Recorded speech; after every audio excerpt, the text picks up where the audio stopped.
Le journal de la santé avec Anne Le Gall. À la une de l'actualité, une enquête de l'UFC Que Choisir indique que trop de seniors sont mal nourris dans les maisons de retraite. Un régime alimentaire serait capable de réduire les risques de maladie d'Alzheimer. Et puis, laver la vaisselle à la main, ça peut avoir du bon pour la santé. Trop de seniors sont mal nourris dans les maisons de retraite. Un tiers souffre de dénutrition d'après une enquête de l'UFC Que Choisir dans 88 établissements. Les menus sont souvent mal équilibrés, pas assez de poissons, pas assez de viande hachée pour les pensionnaires qui ont parfois des difficultés à mastiquer, pas assez de produits laitiers ni de fruits et légumes frais. Dans ces conditions, difficile de lutter contre la fonte musculaire et de garder une bonne vitalité, indique l'UFC Que Choisir. Les pensionnaires de maisons de retraite critiquent par ailleurs des dîners servis trop tôt, vers 18h30, et des plats qui arrivent parfois froids sur la table. Et puis un drôle de slogan, attention, vous êtes peut-être assis sur un cancer. Et c'est le slogan de ce mois de mars traditionnellement consacré à la prévention du cancer du côlon, tout comme le mois d'octobre est consacré à la prévention du cancer du sein. Chaque année en France, on déplore plus de 40 000 nouveaux cas de cancer colorectal et 17 000 décès. Pourtant, quand il est dépisté tôt, ce cancer du côlon se soigne bien. Il débute toujours par des polypes que l'on peut enlever par chirurgie avant que le cancer ne se développe. Un test de dépistage gratuit est proposé d'ailleurs tous les 2 ans aux personnes entre 50 et 74 ans. Tous les renseignements sont sur le site www.prévention-cancerducolon.fr. Un régime alimentaire serait capable de réduire les risques de maladie d'Alzheimer. Ce régime est baptisé MIND. Il a été mis au point et testé auprès de 900 personnes par des chercheurs de l'université Rush à Chicago.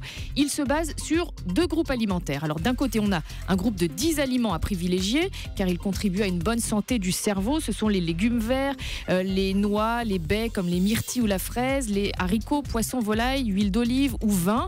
Et de l'autre côté, 5 types d'aliments plus néfastes à limiter, comme la viande rouge, les matières grasses, les sucreries, les aliments frits ou ceux issus de fast-food. D'après les premières études, ce régime permettrait de réduire de 35 à 50% les risques de survenue d'Alzheimer. Laver la vaisselle à la main, ça peut avoir du bon. Racontez-nous ça. Eh bien, c'est ce que tend à montrer une étude suédoise qui a comparé dans 1 millier de familles la tendance à développer de l'asthme ou de l'eczéma, selon que la vaisselle était faite à la main ou grâce au lave-vaisselle. Évidemment, les résultats ont été ajustés en tenant compte d'autres variables, comme le fait d'avoir fréquenté une crèche, d'avoir une famille allergique ou d'avoir des animaux à la maison. Et résultat, plus de la moitié, il y a moitié plus de cas d'asthme dans les familles à lave-vaisselle. Il y a aussi de cas d'asthme. Ah oui, d'accord. Et il y a aussi cadasme. C'est quoi un cadasme?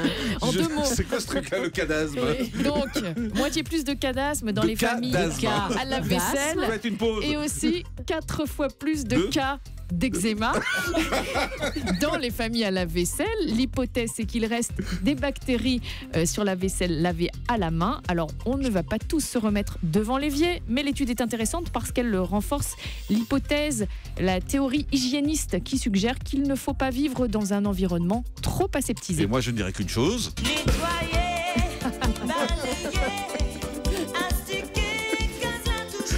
C'est important de faire ça aussi. Encore un petit peu, tiens, ça donne la pêche.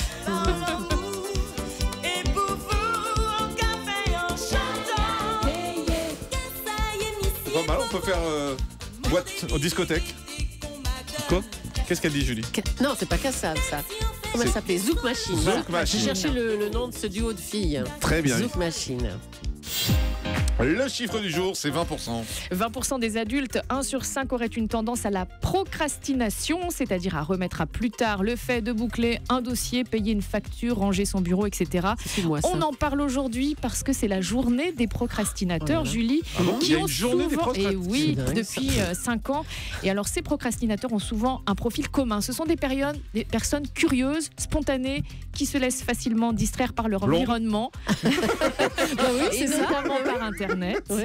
Le procrastinateur n'est pas un paresseux, il Non. fait tout à la dernière minute. Alors, un conseil de la psychologue Marie Goin ce matin dans Le Parisien, il paraît que pour s'en sortir, il faut remplacer il faut que par je veux ranger mon courrier, je veux me remettre au sport. Ça permet, paraît-il, de voir les côtés Vous ouvrez jamais positifs de la votre tâche. Bah non, je paye tout en retard, c'est une horreur. Ah oui. Et jamais vous n'ouvrez le courrier? Bah et non, les lettres d'amour, tout ça? Ah ben on n'en reçoit plus, on reçoit des SMS maintenant d'amour. Ah oui, mais c'est tout vrai. le courrier qu'on reçoit maintenant, c'est un truc rébarbatif, quoi. On n'ouvre pas, moi j'ouvre pas. Enfin, j'ouvre en retard. D'autres questions?